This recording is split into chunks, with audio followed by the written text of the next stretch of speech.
తెలంగాణలో సుదీర్ఘ కాలం తర్వాత వాస్తవానికి తెలంగాణ ఇచ్చింది మేమే, తెచ్చింది మేమే అని చెప్పిన కాంగ్రెస్ నాయకులు 2014 ఎన్నికల్లోనూ, 2018 ఎన్నికల్లోనూ తమ అదృష్టాన్ని పరీక్షించుకున్న ఫలితం లేకపోయింది.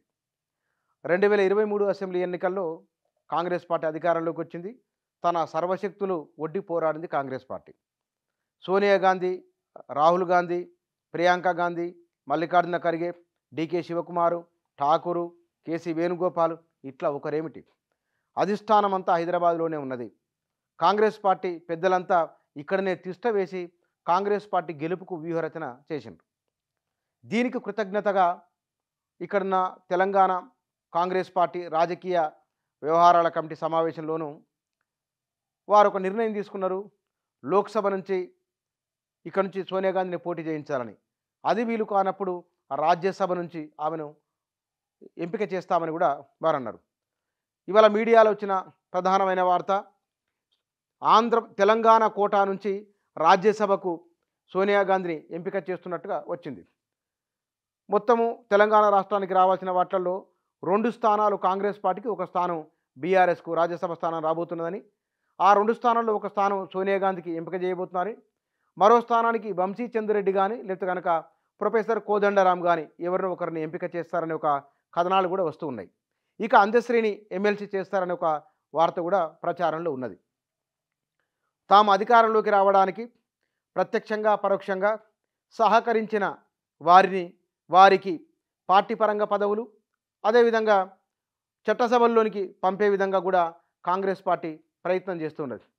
ప్రధానంగా రేవంత్ రెడ్డి ప్రోద్బలం కారణంగా, రేవంత్ రెడ్డి చొరవతోనే అందశ్రీకి ఎమ్మెల్సీ, కోదండరాంకు రాజ్యసభ కానీ లేదా ఎమ్మెల్సీ కానీ, సోనియా గాంధీకి రాజ్యసభ, ఇవి రేవంత్ రెడ్డి చాలా బలంగా ప్రతిపాదించిన కారణంగా ఈ ప్రతిపాదనను బి హనుమంతరావు, పొన్నం ప్రభాకరు, శ్రీధర్ బాబు, పొంగిలేడి శ్రీనివాసరెడ్డి, ఉత్తమ్ కుమార్ రెడ్డి ఈ మంత్రివర్గం అంతా కూడా ఆమోదించి ఏకాభిప్రాయాన్ని వ్యక్తం చేసినట్టుగా కూడా తెలుస్తూ ఉన్నది. కాబట్టి సోనియా గాంధీకి కృతజ్ఞతగా తెలంగాణ ప్రజలు కాంగ్రెస్ పార్టీకి ఓటేసి అధికారంలోకి తీసుకొచ్చారు. కాబట్టి సోనియా గాంధీ తెలంగాణ ఇచ్చినారు కాబట్టి వారికి కృతజ్ఞతగా రాష్ట్రం నుంచి రాజ్యసభకు పంపాలి, మేధావుల సభకు పంపాలని కాంగ్రెస్ నాయకత్వం భావిస్తున్నట్లు వార్తలు వస్తున్నాయి.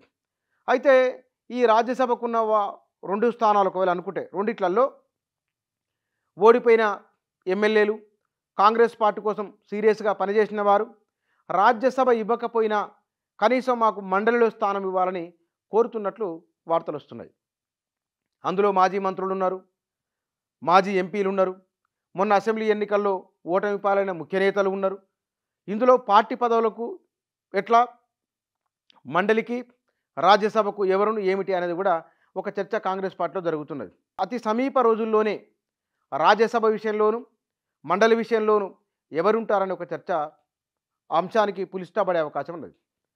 కోదండరాంకు ఆయనకు కౌన్సిల్కి పంపడం లేదా రాజ్యసభ ఇవ్వడం, ప్రభుత్వ సలహాదారుగా నియమించుకోవడం లేదా మంత్రివర్గంలోకి తీసుకోవడం ఇత్యాది విషయాలు ఇవన్నీ కూడా తెలంగాణ ప్రజలకు సానుకూల సంకేతాలు పంపినట్లు అవుతుందని, ఇప్పటికీ కాంగ్రెస్ పార్టీ పట్ల ప్రజల్లో ఒక సానుకూల భావన కనపడుతున్నది. కాబట్టి 6 గ్యారెంటీల ఆకర్షణ కూడా ఉన్నది. కాబట్టి మునుపటి ప్రభుత్వానికంటే ఈ ప్రభుత్వం ప్రజల వద్దకు వచ్చిందనే భావన కలుగుతున్నది. కాబట్టి దీని కొనసాగింపుగానే ఉద్యమ నేపథ్యం ఉన్నవారు తన మాటలతో పాటలతో ఆకట్టుకున్న అందశ్రీ, ఉద్యమాన్ని నడపడానికి ఇరుసుగా పనిచేసిన కోదండరాం ఇలాంటి వారిని ఎక్స్పోజ్ చేయడం ద్వారా పార్టీలోకి లేదా ప్రభుత్వంలోకి తీసుకోవడం ద్వారా మరింత సానుకూలత వస్తుందని, సోనియా గాంధీని రాజ్యసభకు ఎంపిక చేయడం ద్వారా మొత్తం దేశవ్యాప్తంగానే పనిచేసిన వారికి లేదా కృతజ్ఞత చూపే నాయకత్వం కూడా ఉంటుందనే సంకేతాన్ని పంపే విధంగా కూడా రాష్ట్ర కాంగ్రెస్ పార్టీ